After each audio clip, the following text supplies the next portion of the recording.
Alam nyo ba kung saan nagmula ang salitang Pasko? Okay. Alam niyo kung saan nagmula ang salitang Pasko? Nung si David ay nag-declare na inamin niya na ang Panginoon ang kanyang pastor. Diba? Sabi ng Psalms 23, "The Lord is my shepherd." So, ang Panginoon ang aking pastor. Kaya po, sabi ni David, tinuro niya ang katasan. Sabi niya, "Pasko, pastor ko." Today, patapos na po ang taong ito at ang naging tema po natin ay Together we stand, together we build. Sa darating po na bagong taon, ang tema po natin ay Together we stand, together we expand. Okay. Pero mukha yata itong buwang ito ay mayroong na-e-excite at mayroon ding na-e-exile. Na-e-excite dahil tatanggap ng regalo. Na-e-exile dahil walang mairegalo. Nagkukulong na lang sa bahay. So, pag-usapan po natin yung affirming your Jesus. Okay? Ito ang ating topic sa buwang ito, pero binigyan ko siya ng pamagat, be like Jesus. Siguro yung mababaw na salita ng affirming your Jesus ay tiyakin mo na si Jesus ang iyong Jesus. Kasi maraming tao ngayon na ang Jesus po nila ay hindi po Jesus na nag-alay ng buhay kasi iba naman po yung kanilang laman ng isip. Sa aklat po ng Mateo 8, mula po sa talatang 18 hanggang 21, sa wikang English, ito po ang wika. When Jesus saw the crowd around him, He gave orders to cross to the other side of the lake. Jesus loves giving instruction para po sa ikaayos ng ating buhay. Kaya nga ang ating Panginoon po, He is the God of peace and order. When He gave orders, para ito po magbigay ng kapayapaan sa buhay po natin. When we speak of order, we speak of kaayusan. So si Jesus, maraming tao, but He gave orders. And then in verse 19, then a teacher of the law. Isa po itong nagpasado sa bar exam nung kanilang kapanahunan. Kasi guro po siya ng batas. Nagtuturo ng batas, teacher of the law. Then a teacher of the law came to him and said, "Teacher." Diba? So malinaw that Jesus is the teacher of the teachers. Ang sabi ng isa na isang abogado, "I will follow you wherever you go." The moment you follow the Lord Jesus Christ, you are considered as His disciple. Because disciple means follower. And this is the teacher of the law. Ang sabi niya, lumapit kay Jesus, "Panginoon, ako ay susunod sa iyo." But then Jesus, talastas niya ang laman ng isip at puso nitong abogadong ito. Ang mga abogado ba ay tuso?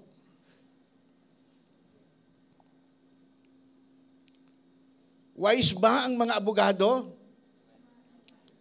Yes, because nag-aral sila. Diba? Inaaral nila ang kaayusan ng buhay ng tao. And then Jesus replied to this man. Anong sabi niya? "Foxes, ang mga asong gubat ay may mga lungga, at ang mga ibon ay may kani-kanilang mga pugad.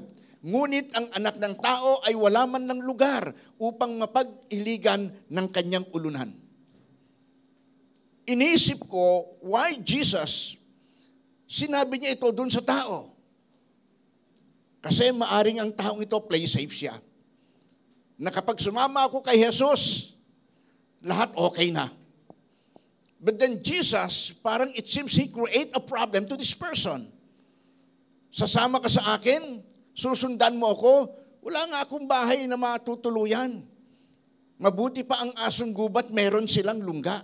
Mabuti pang mga ibon, meron silang masasabing sariling pugad. Ako hindi ko nga alam kung mamaya kung saan ako tutulog. Hindi ko nga alam kung saan ako hahantong. And then there stop. And in verse 21, another disciple. In short, Yung una, disciple. Kasi he was willing to follow Jesus. And then another disciple said to him, Lord, first, kung mayroong first, mayroong second. May mga kondisyon kasi minsan ng ating pagsunod sa Panginoon. Lord, susunod ako sa iyo, pero una, dapat gawin mo ito. Pag nagawa na yun, Panginoon, dapat may pangalawa. Kaya ang sabi niya, Lord, first let me go and bury my father. Una, Panginoon, susunod ako sa iyo, pero huwag ngayon. Bakit? May appointment ako. Ililibing ko muna yung tatay ko. Then anong sabi ni Jesus?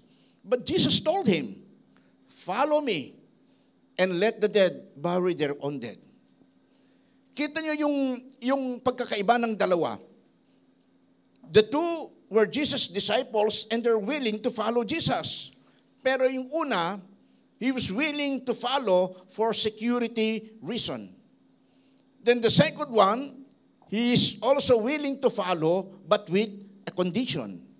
First, let me go and bury. Diba? And first, let me go and say goodbye to my family.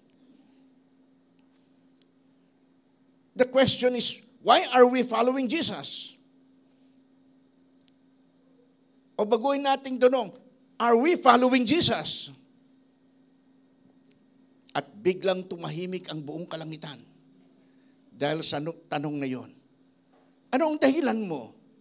Bakit sumusunod ka kay Kristo? You know what? When you serve your church, mapapagod ka. But when you serve Jesus, when you serve your God, magbabago ka. When you serve your church, you're waiting for the wages. But when you serve God, God will reward you.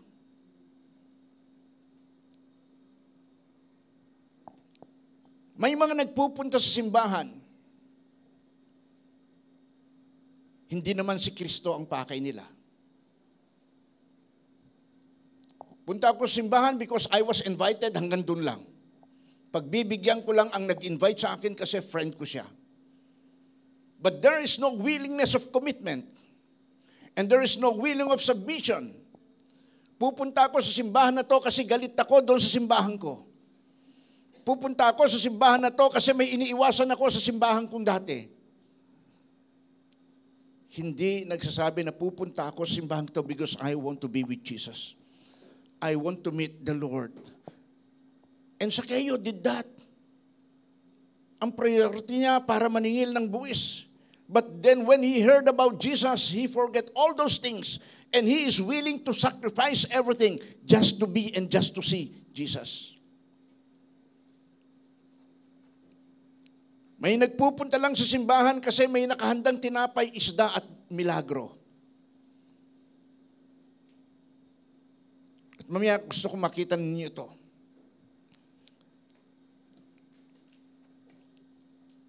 The reason why people go to church or follow Jesus for food or food for satisfaction ng kanilang ano. In John chapter 6, verse 26, anong sabi?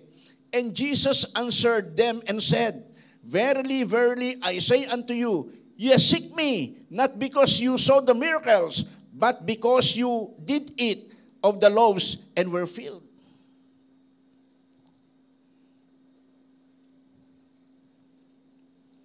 Kanina, paggising ko sa umaga, sabi ko, parang ang bigat ng pakiramdam ko. So umupo ako, doon sa upuan kanina dyan, sabi ko, parang, hindi ko alam kung sinisinat ako, pero wala naman. Masyado lang akong pagod na pagod. Naalala ko, nagsumba pala ako kahapon. Kasama ko pala mga senior na nagsumba. Nagpahinga na ako, pero ang mga senior tuloy-tuloy pa rin. Kasi ginather ko po, yung mga pastors po natin ng phase 1 and phase 2. At nag-usap po kami na magpapakape po sa mga 200 plus po natin mga senior. So, nag-contribute po kami at pagkatapos po ng sumba-sumba, there is the preaching of the word, there is the prayer, and then kape-kape. Kape kami. Kakatuwa ang mga senior po natin. Sabi ko, Lord, salamat sa pagkakataong ito. Kasi baka yung makita kong senior ngayon, baka hindi ko na makita sa susunod na Sabado pag nagsusumba kami. So, yung iba pupunta lang because of ayuda. Yung iba pupunta dahil mayroong monthly 500. Ewan ko kung 500 pa rin ngayon sa senior o tumaas na. There are a lot of reasons why people gather. And si Jesus, ang sabi niya when seeing the crowd, ang sabi niya, people nagpunta because not only they saw miracle, not only because the miracle happened to them, pero dahil kasi sa pagkain. Dahil kasi sa daily needs. Hindi lamang sa daily food, kundi sa kanilang daily needs. Kaya the question is, ano ang pakay natin sa pagsunod natin sa Panginoon? Dahil ba sa give us this day our daily need? So, food for satisfaction. Then the second why people follow, ito ang matindi, to kill Jesus. John 5:18. For this cause, therefore, the Jews sought the more to kill him, because he did not only break the Sabbath, but also called God his own Father, making himself equal with God. Kaya yung mga tao, especially the religious people during the time of Christ, pumupunta sila kung saan naroon si Kristo kasi nagpaplano sila how to kill. How to put Jesus in shame. How to trap Jesus. Kaya maraming nagtatanong kay Jesus nung panahon na yon. Kasi gusto nilang masilo si Jesus upang ang tao hindi paniwalaan na ito nga ang padala ng Ama sa langit. So yung mga tao nandun. Then the second one, tingnan nyo yung John 6:70. Kaya si Kristo nagsalita sa kanila. Jesus answered them, have not I chosen you 12? And one of you is a devil? Sabi sa mga disciples, di ba 12 ko yung pinili ko, ngunit ang isa doon ay diablo. Kung parang iisipin mo, parang ganito. Si Jesus kumukuha pala ng 12 niya na kahit diablo ang isa.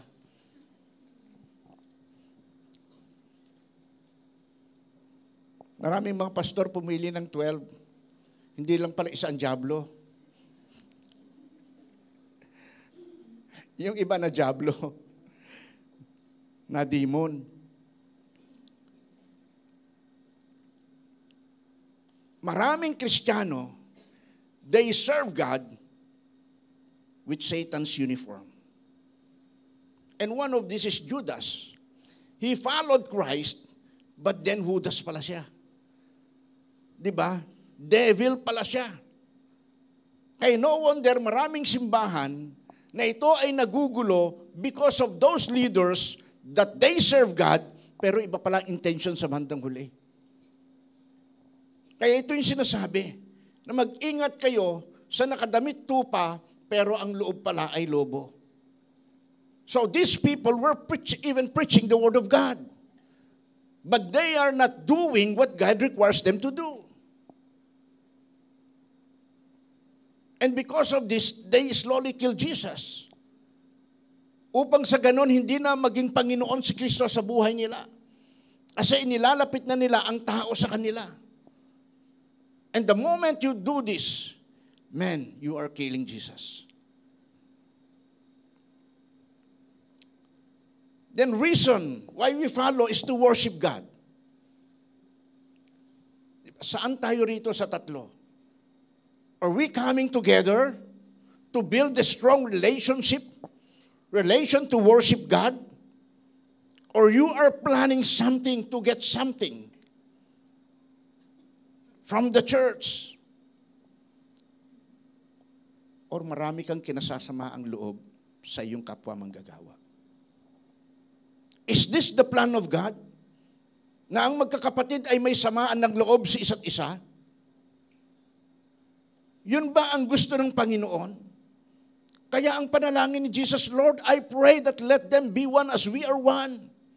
Jesus was praying to His Father for unity. Jesus was praying for His Father that relationship on the family, ito ay mapagtibay ng maayos. To become tightly. And the more they will serve God, forsaking hates and ignoring the pain, but serving God in spirit and in truth, because this is an act of worship. Amen. Sabi ng Bible, we have to present our bodies as a living sacrifice, holy and acceptable. Holy ba ang isang katawan na ito'y puno ng sama ng loob? Holy ba ang isang katawan na ito'y maraming... Dali ha, kasi kailangan magpapalit na ito eh.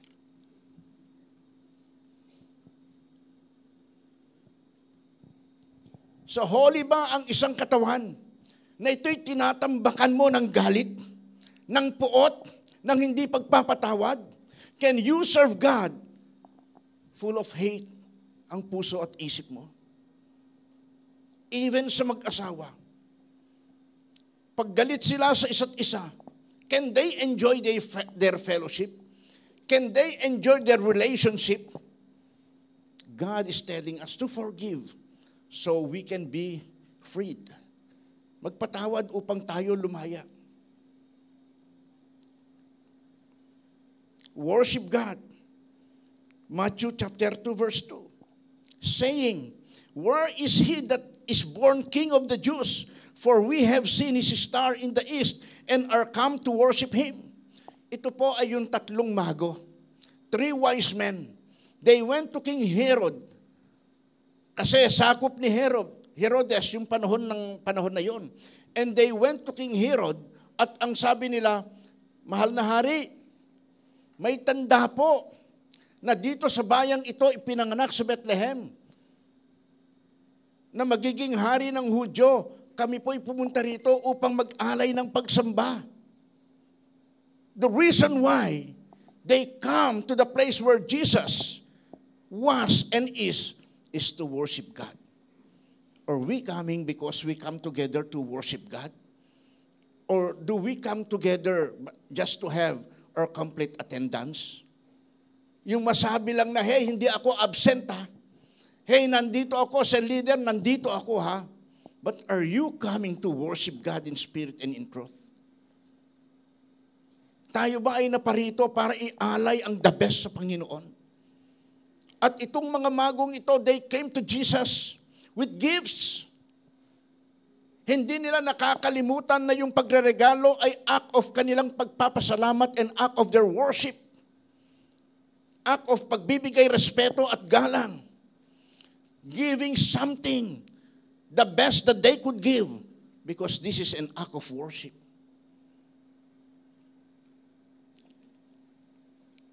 And another thing, till when do you follow Jesus?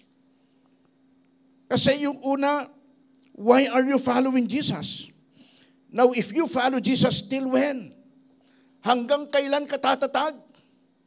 Hanggang masaya ka lang ba? Sunod ako kay Kristo? Paano kung isang araw dinatnan ka ng pagsubok sa buhay? Maraming tao na matayan ng mahal sa buhay, ayaw nang maglingkod sa Panginoon. Maraming tao na walan sila ng mahal sa buhay, sinisisi ang Diyos. Maraming tao na walan ng trabaho, sinisisi ang Diyos.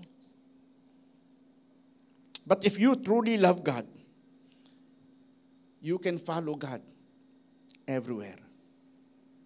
As Christians, saan ka madalas nakikita? Saan ang tambayan mo? Saan ka madalas nagpupunta? When Jesus at the age of 12, nakita siya doon sa bahay ng kanyang ama. Wala na siyang pakialam kung iniwan siya ng kanyang mga magulang. But he stayed doon sa tahanan ng kanyang ama. Kaya nung tinanong siya ni Maria, anak, saan ka ba nagpupunta? Bakit? Anong sabi niya? Bakit niyo ako hinahanap? Nandito ako sa tahanan ng aking ama.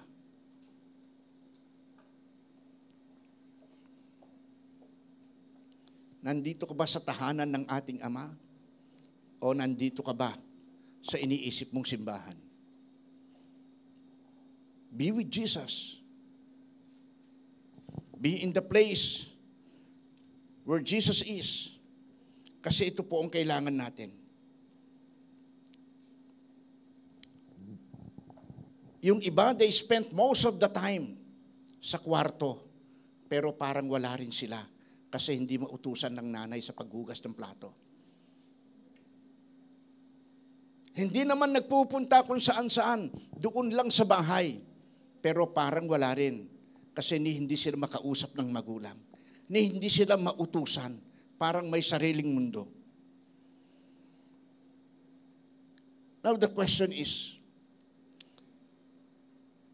can you be with Jesus at gatherings? Sa Gadareno. Matthew chapter 8 verse 28. And when he came to the other side, to the country of the Gadarenes, 2 demon-possessed men met him coming out of the tombs.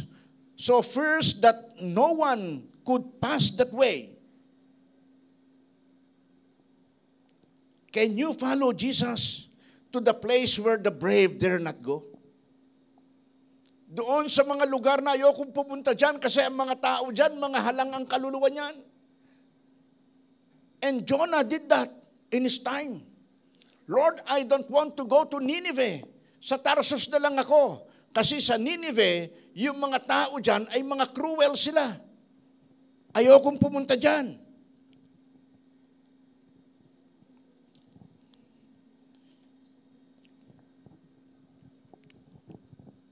Gathering is a place na meron daw nakatiran 2 mama na sila ay possess o inaalihan ng masamang espiritu. At ang sabi ng binasa natin, walang sino man na nangangahas na dumaan doon nang hindi sinasaktan ng 2 taong ito possessed ng demon. But Jesus went to that place.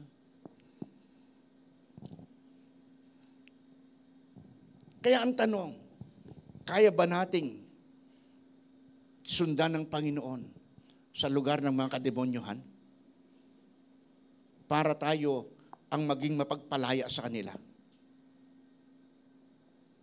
Gadareno. Then the second one, can you be with Jesus in Gethsemane? Another G. Gadareno, Gethsemane. Matthew 26 verse 36. Then cometh Jesus with them unto a place called Gethsemane, and said unto the disciples, sit ye here while I go and pray yonder. Kasama ni Jesus, Peter, James, and John, at ang sabi ng Panginoon, umupo kayo rito, pupunta ako sa di kalayuan kasi doon ako mananalangin. The 3 disciples were there, but no one even there na nagsabi, Lord, kahit hindi na sumama si Pedro at saka si Juan, ako na lang po sasama. Kahit upo lang po ako sa tabi mo. No one even dared to say that or to do that. Pero nung ginawa po ng 3, sila po ay natulog. Natulog. Sa panahon ng paghihirap ni Kristo, no one dare na makihati doon sa paghihirap ni Kristo. Can you do things that requires perseverance, patience, and sacrifice? For the sake of your faith, for the sake of Jesus, kaya ba natin magsakripisyo? Kaya ba natin mag-persevere? When we speak of persevere, kasi meron pong tinatawag na severe. Pag sinabing severe, matinding pagsubok. Kaya ba natin? When we speak of perseverance, we speak of patience, endurance. Na yung hindi na kinakaya ng katawan, pero you do it because of your loved one. First time ko pong nakaranas na tumayo sa unahan, gabi sa Taytay, na hindi ko mahawakan ng microphone. Someone hold the microphone for me. Kasi, gabi pa lang, ng Huwebes ng gabi, galing po ako ng mentoring ng Tansa, punta po kami ng hospital. 2:00 madaling araw, ang sabi po ng doktor, hindi na po namin kaya. Dinala po namin sa PGH.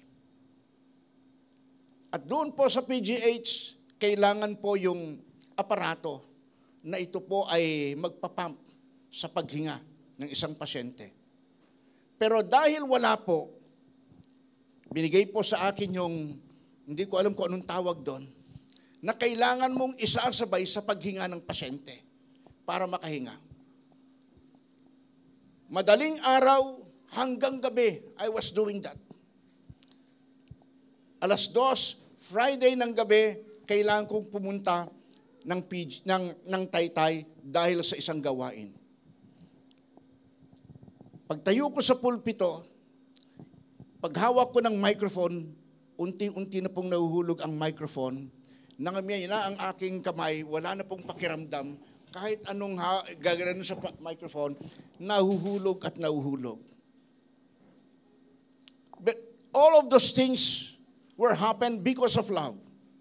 Because I wanted that patient to be revived.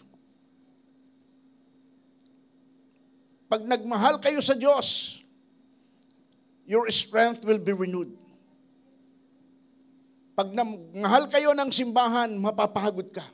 Magrereklamo ka. But when you love God, you will soar high like an eagle. You will mount up your wings like an eagle. You will run and never become weary. And you can walk and not faint because of the strength that God is giving us.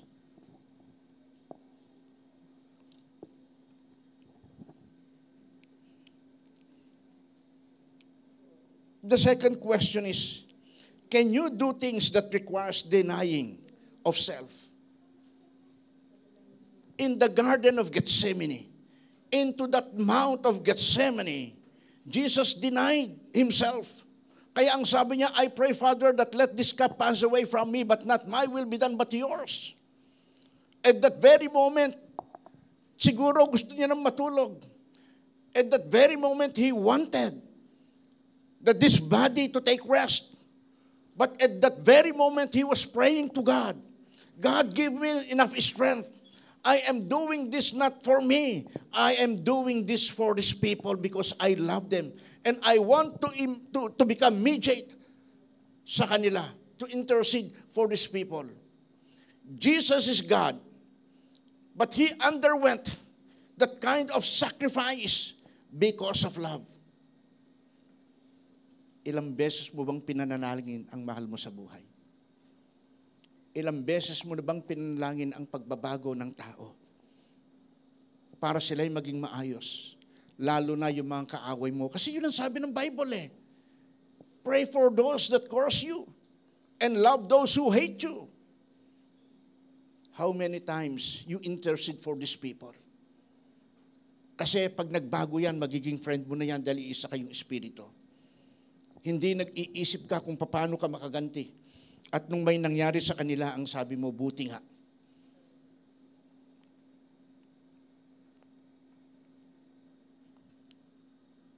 When you deny yourself, it means you die to self.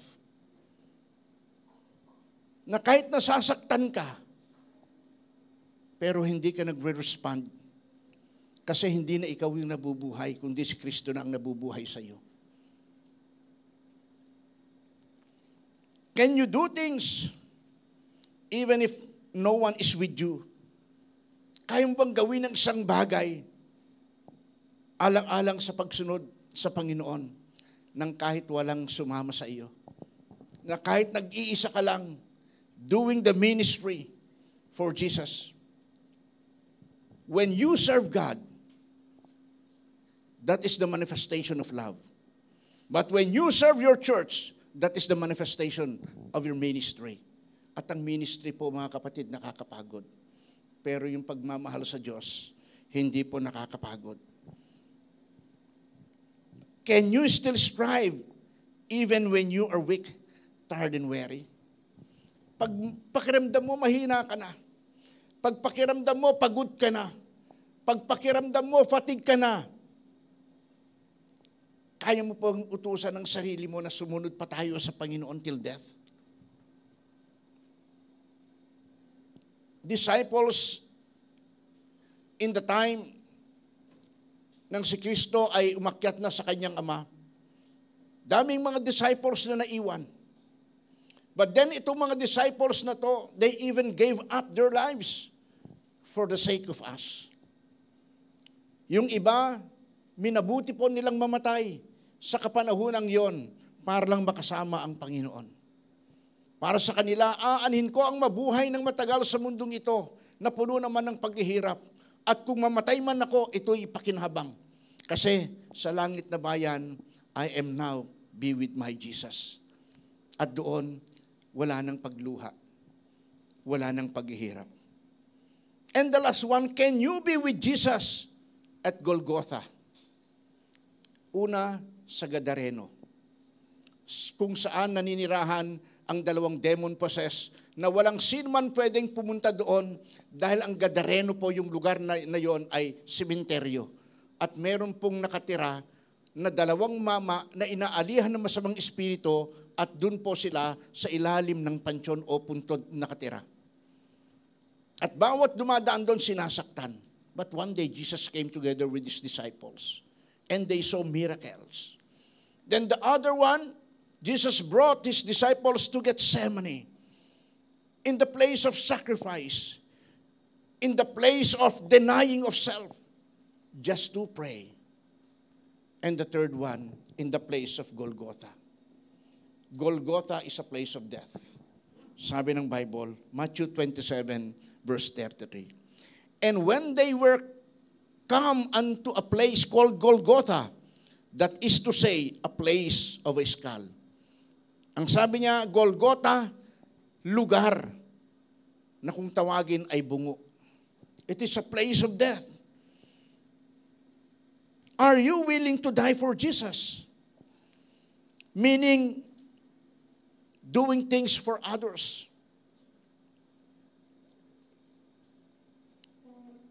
(1983) naalala ko nung na-born again ako ng 1982. Hat na hat yung buhay pananampalataya, I went home in the province. At bilang hat na hat sa pananampalataya, ako po'y nagsimba sa isang Christian na simbahan. Ibang denomination, but I went there. And I give my testimony kasi kilala nila ako sa aming baryo. At galit na galit ang lolo ko nung nalaman niyang doon ako nagsimba. Dahil ang lolo ko, kapag ka may patay, sila po nananalangin 9 days, okay, hanggang 40 days. At pagka may patay sila, naglilibing, sila ay nananalangin. And I was exposed to that because I was trained to that kind of belief. But then one day, I got born again at nagsimba ako doon, galit na galit ang lolo ko. Not because nagsimba ako doon. Not because of the faith that I embrace. It is because of the people. Ang sabi, hindi mo ba alam na ang simbahan na pinuntahan mo ay simbahan yan ng mga mangkukulam? Sabi ko, bakit? Kasi lahat ng mangkukulam dito, dyan nagsisimba. Sabi ko sa lolo ko, yun nga lolo, ang excited, na yung mga mangkukulam na sinabi mo, nagbago ng buhay. And 2 a.m. ng Monday, 2:00 na madaling araw, may sumisigaw na sa bahay. Tinawag na nila akong pastor. Pastor, pastor, pero hindi pa ako pastor that time. 1-year-old Christian pa lang ako. Tumawag na sa akin yung isang anak, 2:00 na madaling araw. Pastor, pastor, punta po kayo sa bahay. Akala ko kung anong meron. Sabi ko, habang along the way, naglalakad kami sa isang barangay. Sabi ko, bakit anong meron? Kasi ang nanay ko po, na-possess. Gusto kong mag-back out. Kasi that was the first time na ako haharap sa demonyo na mag-isa lang. Dati noon, buntot-buntot lang ako kay Bishop Bien. Dati noon, pag sinabi ni Bishop, sabihin mo to, sinasabi ko, mag-gitara ka, kahit di ako marunong mag-gitara, kung saan ko ilagay yung gitara, hindi pa ako marunong, ginagawa ko. Kantahin mo to, pastor, hindi ko alam yan. Sinulat na sa blackboard. Kinanta habang may 6 na poses na nandoon. Kantahin mo lang yan. Kanta ko naman, sinisigawan ako ng mga na demon poses na, pangit ang boses mo. Because they're trying to trap me na magalit sa kanila, because when a person ay merong galit sa puso, man, that is the footstool of the devil. Kapag ang tao puno ng sama ng loob, puno ng galit, madali sa demonyo ang mag-operate sa buhay mo. That's why God was commanding us to forgive and to be a blessing to others. Dahil ang tao kapag galit, hindi nagiging matino ang isip. Dahil siya'y nasasaktan, ang isip niya manakit din sa kapwa. Kasi yun ang meron siya. Because the only thing that you have is the same thing that you can also give to others. I am hurt, that's why I'm hurting. Others too.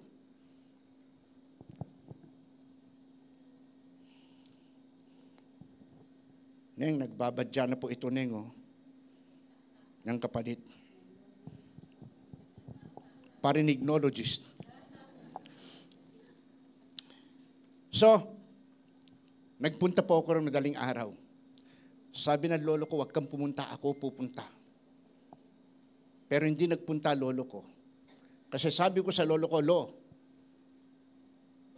yung nakita ko na na-demon possess sa Manila, kinakabayuhan yung mga tao. Ang sabi niya, ganun pala yun? Sabi ko, opo. So ako na lang pupunta. I went to that place. Pagdating ko po ron, nakaiga ang isang nanay. Malaki ang katawan. Kilala namang kukulam doon sa maraming barangay. And when I entered the house, nandun po siya nagwawala. Sabi, wala kang laban sa akin. Ang sabi ko, I have Jesus. I have Jesus in my heart. Pero hawak ko yung tao na nag-ano sa akin. Sabi ko, dito ka sa tabi ko. Isip-isip ko, pag tumayo ang nanay mo, kakabayuhan ako, itutulak kita. Ha? Maganda niyo yung naninigurado. But then you know what? That very madaling araw, life of that woman changed. Nagbago ang buhay. Hindi ko alam na may anak pala siya dito sa Tansa. And one time, dinalo po nila ako. Nagkita po kami. Nagmano ako, sabi ko, Auntie, kayo na pala ito. Sabi niya, oo. Naalala mo ba? Sabi gano'n, nung nandun ka sa probinsya, nag-share ka ng salita ng Diyos. Hindi niya maisip na siya ay na-demonyo. Share ka ng salita ng Diyos. Tapos gumising ako, nandun ka sa bahay, dinalaw mo ako. Hindi niya alam ang dahilan kaya ako nandun dahil nadidemonyo ka. At doon tumanggap ako sa Panginoon. Ngayon nagpatuloy hanggang ngayon sa Panginoon. Be with Jesus in the place of Golgotha, in the place of death. Hindi lang sa panahon ng saya. Are you willing not to take revenge or grudge to people who causes you pain, who causes you hurts, and made bad things to you? Are you willing to forgive those people? You can only do that if patay ka na sa sarili mo. When Karl Marx was even interviewed by Engel, si Engel po ang nagdala kay Karl Marx para maging komunista. Si Karl Marx po ang tinatawag nilang father of communism. But then he was interviewed by Engel. At ang sabi ni Engel sa kanya, can you forgive? Karl Marx, can you forgive? Si Karl Marx po, ang tatay po niya, pastor. Pero sang araw na iba ang kanyang ideology. At pagkatapos nun ang sabi niya, I can forgive, why not? Pero mapapatawad ko lang sila pag 7 sa aking kaaway nakasabit na sa puno. Ibig sabihin, they hung themselves. Doon ko lang sila mapapatawad. Di ba maraming ganon? Kung kailan patay na yung tao, humihingi ng tawad. Dami kong na-witness na ganon. Nung namatay ang tatay, Tay, patawad. Nung namatay ang nanay, Nay, patawad. Wala nang magpapatawad sa kanila. And the question is, can you release that spirit of forgiveness to those people that hurts you the most? Yung mga tao na nanakit sa iyo ng lubusan, these are the people na malapit sa puso mo. Kaya ka nasasaktan because you love them. Kaya ka nasasaktan, it is because of your emotion. And the question is, are you willing to let go and let God to your life?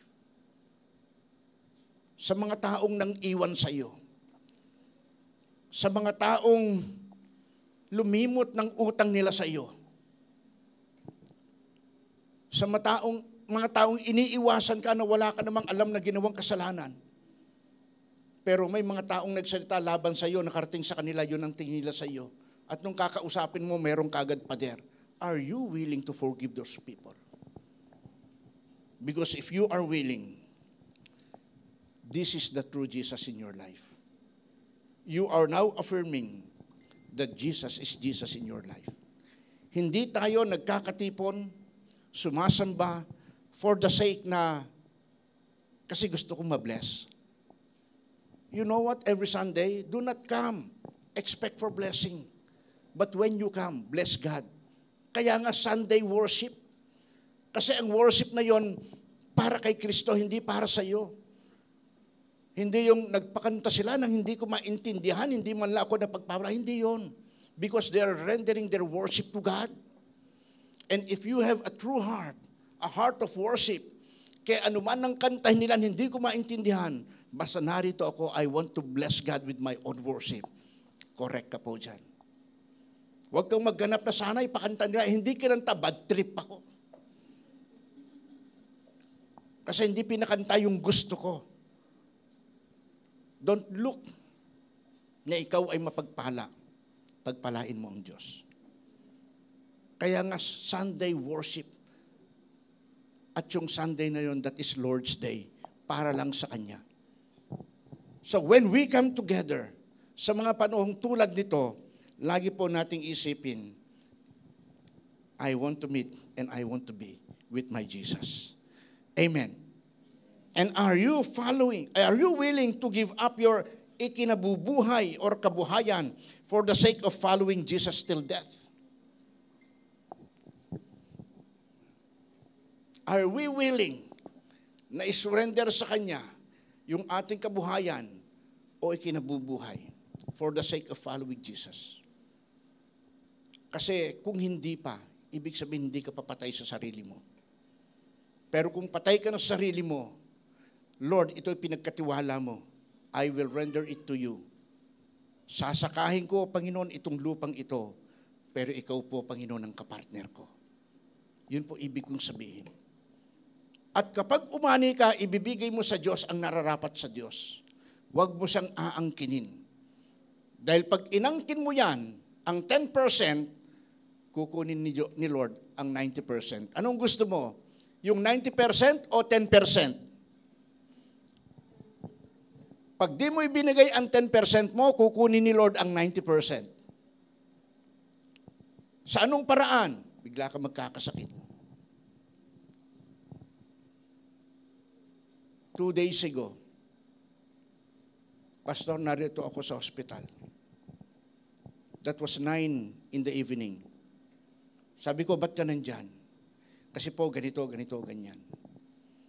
2 months na po ako na hindi po na-operahan, hindi po tinatawag, pero kailangan ko po ng operasyon kasi nga po, yung bato sa aking abdo ay nahulog na raw at kailangan na kong i-endoscopy. Wala po rito, tinuturo po nila ako sa malalaking simbahan at magastos po.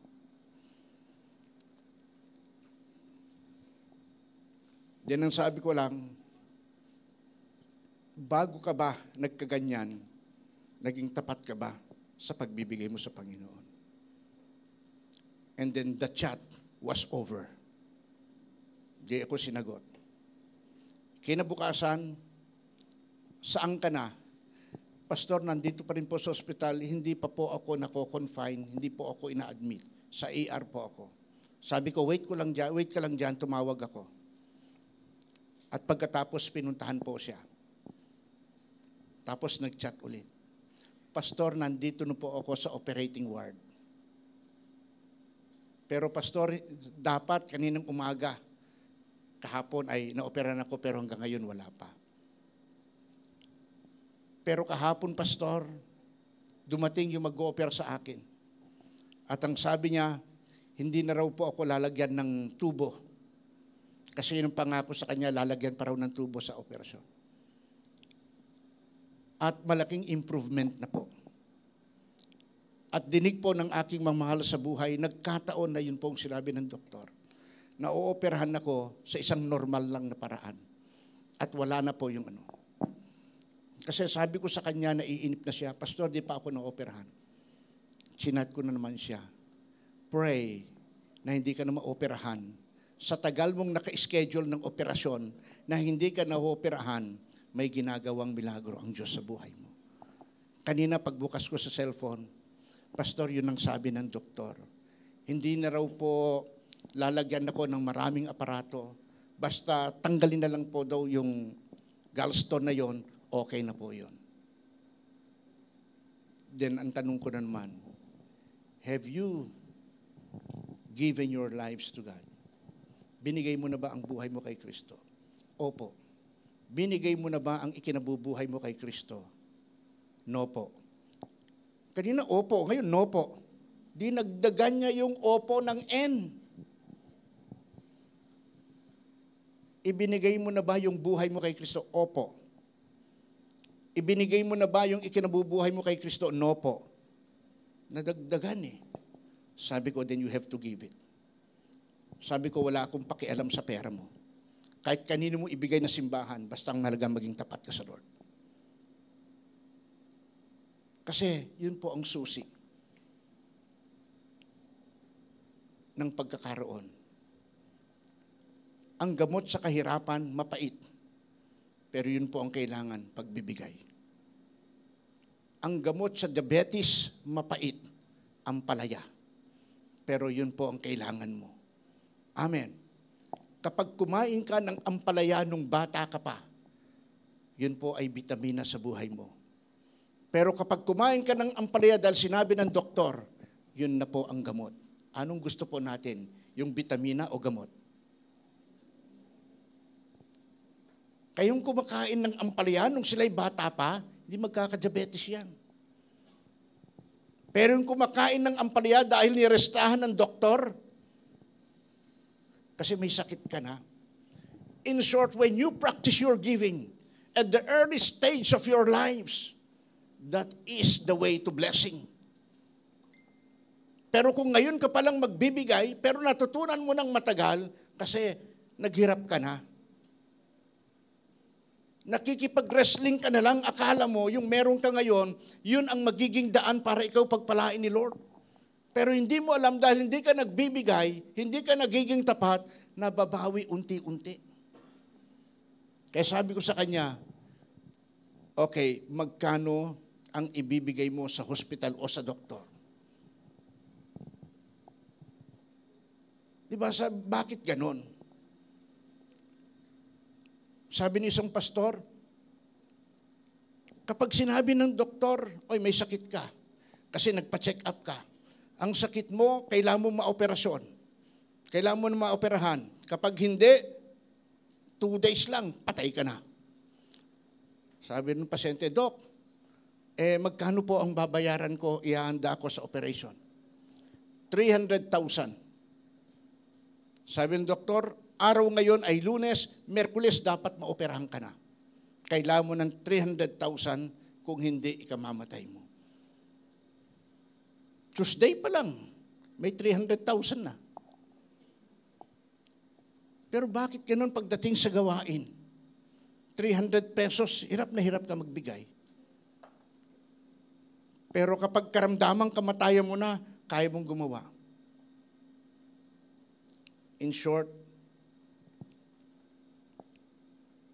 alagaan mo spiritual na buhay mo. At tignan nyo itong conclusion na to. Sabay-sabay nating basahin ito. 1, 2, 3, go.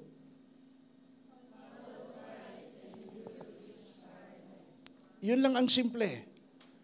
Ang sabi ng nakapako sa krus, Lord, remember me when you reach your paradise. When you reach your kingdom. Anong sabi ni Kristo? Today, did Jesus said, wait a minute, pag-aaralan ko muna. Sinabi ba ni Kristo, sandali lang, i-check mo muna sa attendance kung naroon ang pangalan mo. But Jesus, right there and then, He told unto this man, today, hindi niya sinabi na ano bang kaso mo kasi bakit napako ka sa krus. Hindi niya sinabi na ano bang kasalanan mo, bakit tumantong ka sa ganyan. Ang sabi lang ni Christ, today, thou shalt be with me in paradise. Today, welcome Itchy Basco and Casidi Basco. Kayla Tanghal, Sean Soriano, Kelsey Maldo, Enjoy Yuzon. You are welcome. Okay. Ito, hindi ko na i-welcome to. Ito si John Maldo. Dahil bata pa lang ito, kasama ko na ito sa Pasay. Pag naglalaro kami ng basketball, nagsusuot din ng short, di naman naglalaro. Kasi maliit pa lang yan. Maliit pa lang yan. Kasi yung kuya niya, ako rin nagdala sa Panginoon. At yung ate niya, si Pastora, nagdala sa Panginoon. Blessy Santiago, welcome. Today, follow Christ. Doon sa Garden of Gethsemane. Doon sa place of Iskal, Golgotha, and even in the place of gathering. Kasi sasamahan ka ng Panginoon. Ang buhay espiritual ay hindi laging may araw. Mayroon ding bagyo, mayroon ding tag-ulan, pero ang mahalaga, whatever season, kasama natin si Kristo. Amen. Shall we all rise? Lahat po ng nabanggit kong pangalan, I want to pray for you. Okay. Siguro isang hilera lang sila rito. I just want to pray for you. Sige. Talang kayo rito. I just want to pray for you.